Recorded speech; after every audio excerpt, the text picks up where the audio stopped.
सुंदरबन नाम का एक जंगल था। उसमें भोसरोक नाम का एक सिंह रहता था। वो अत्यंत शक्तिशाली और निष्ठुर था।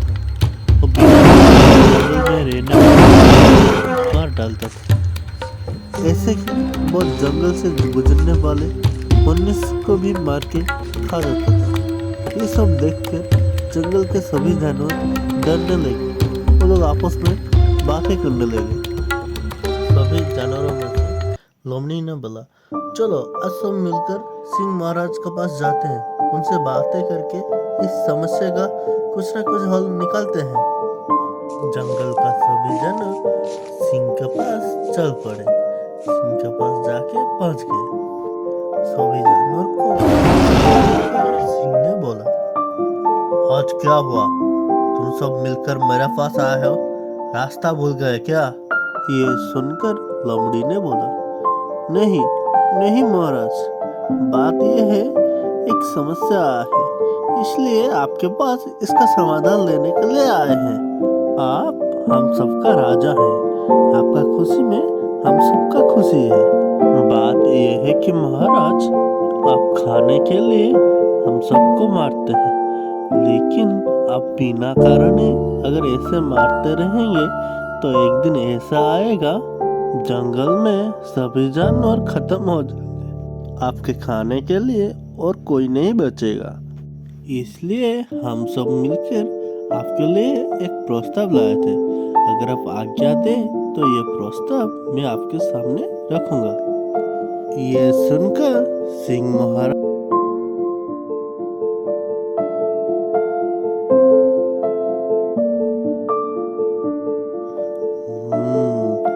ये सब तो ठीक बात कर रहे हैं। अगर मैं ऐसे सबको मारता रहूंगा, एक दिन जंगल में कोई नहीं बचेगा। ये कौन सा प्रस्ताव लेके आए हैं, सुन के देखते हैं। ठीक है, जल्दी बोलो क्या प्रस्ताव लाया हो। ये सुनकर लोमड़ी ने बोला, महाराज, हम सब मिलकर ये समस्या का समाधान निकाले हैं। हम लोग प्रत्येक दिन आपके पास एक पशु को भेजेंगे आपका खाने के लिए। आप उसको खाकर आप यहीं पे रहेंगे। आपको और शिकार करना जरूरत नहीं होगा। ऐसे में आपका पेट भी भर जाएगा और हम लोग का जीवन भी बच जाएगा। ये प्रस्ताव को सिंह सुनकर अपने आप सोचने लगा।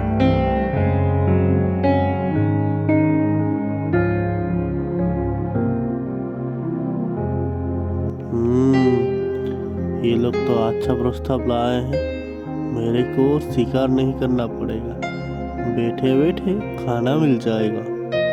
ठीक है, तुम लोग का प्रस्ताव में मैं राजी हूँ, लेकिन याद रखना, एक भी दिन अगर देरी हुआ तो मैं जंगल का सभी जानवर को मार के खा जाऊंगा। यह बात याद रखना। ये सुनकर जंगल का सभी जानवर अपने अपने घर लौट आए। उसके अगले दिन से ही सिंह का खाने के लिए बारी बारी करके एक एक पशु को भेजा गया। सिंह उस पशु को मार के अपना खाना खा के आराम से रहने लगा। तो शिकार करना भूल गया। ऐसे ही प्रत्येक दिन एक एक जानवर सिंह के पास भोजन के लिए गया। एक दिन हरिन का पाली आया। हरिन सिंह का भोजन के लिए जाने के लिए राजी नहीं था। जंगल का सभी जानवर उसको जोर करके भेजे। हरिन का पास कुछ विकल्प नहीं था, इसलिए वो सोच सोच कर जंगल की ओर बढ़ रहा था। हरिन ने सोचा, ऐसे भी तो मरना है, मरने से पहले थोड़ा जिंदा रहने के लिए सोच के देखता हूँ। हरिन का दिमाग में एक योजना आया। हरिन ने धीरे धीरे करके सिंह का पास चलने लगा। सिंह का पास जाने के लिए उसको बहुत देरी हो गया। हरिन धीरे धीरे करके सिंह के गुफा के अंदर जाने लगा। सिंह को बहुत जोर से भूख लगा था, इसलिए वो खाना नहीं मिलने का कारण बहुत गुस्सा हो गया था। सिंह ने हरिन को देखकर बोला, तेरा इतना साहस, तू इतना देरी करके आ रहा है, आज तो तेरे को खाऊंगा। तेरे साथ जंगल का सभी जानवर को मार डालूंगा। हरिन ये बात सुनकर बोला, क्षमा क्षमा महाराज, मेरा कुछ गलती नहीं है। मैं सही समय पर आपके पास निकाला था। रास्ता में और एक सिंह मिल गया। वो मेरे को खाना चाहता था, इसलिए वो मेरा पीछा कर रहा था। मैं बहुत मुश्किल से उससे पीछा छुड़ाकर आपके पास आया हूँ। क्षमा महाराज।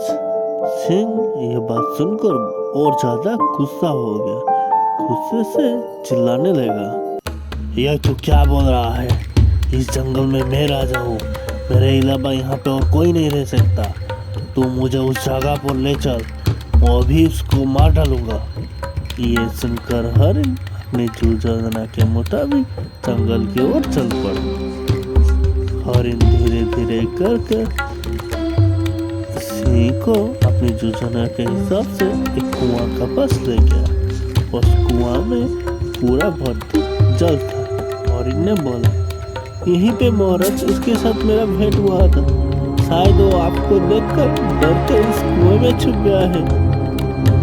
सिंह ने कुएं के पास गया और कुएं में अपने प्रतिबिंब को देख के वो सोचने लगा कि दूसरा सिंह है, इसलिए वो जोर जोर से चिल्लाया। सिंह ने गुस्से से दूसरे सिंह को मारने के लिए पानी में कूद गया। कुएं में जल बहुत ज्यादा होने के कारण ये देखकर हरिन बहुत खुश हुआ और वो धीरे धीरे कर जंगल की ओर जाने लगा। जंगल में जाके सभी जानवरों को ये बारे में बताया। सभी जानवर ये सुनकर बहुत खुश हुआ और सभी जानवर हरिन का धन्यवाद किया। हरिन खुशी खुशी जंगल में रहने लगा।